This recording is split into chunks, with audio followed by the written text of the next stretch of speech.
Arrival figures are indicating that this winter season, closing at the end of April, is going to see more than a 70% recovery rate in tourism for Jamaica. Our reporter Gabrielle Thompson says that's the word from Tourism Minister Edmund Bartlett. The minister says Jamaica is looking at just under 1 million visitors and earnings of about $1.5 billion. But that's not enough, because I have to tell you a little more. Summer is now tending, and the bookings for summer is looking better than 2019. That is pre-COVID. We are looking better than pre-COVID for summer. Mr. Bartlett was addressing Wednesday's groundbreaking ceremony for Rio's 7th hotel in Jamaica.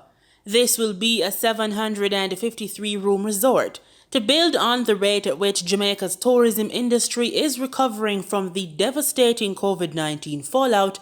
The tourism minister and the team is leaving the island today, Friday, April 22, to start a mega marketing campaign across the world. We begin with the UK on this weekend, mixing up with Jamaica's 60 celebrations, but it's marketing.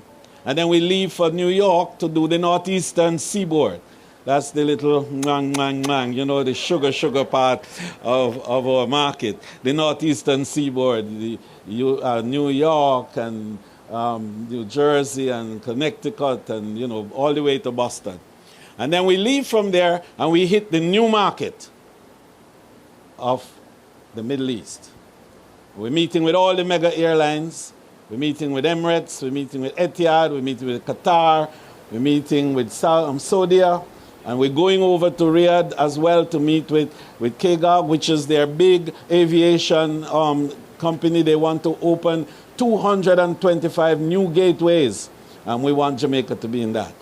Itinerary also includes a meeting with representatives of Royal Jordanian Airlines, as a plan is being rolled out to establish Jamaica as the hub for the Middle Eastern market in the Caribbean and the Americas.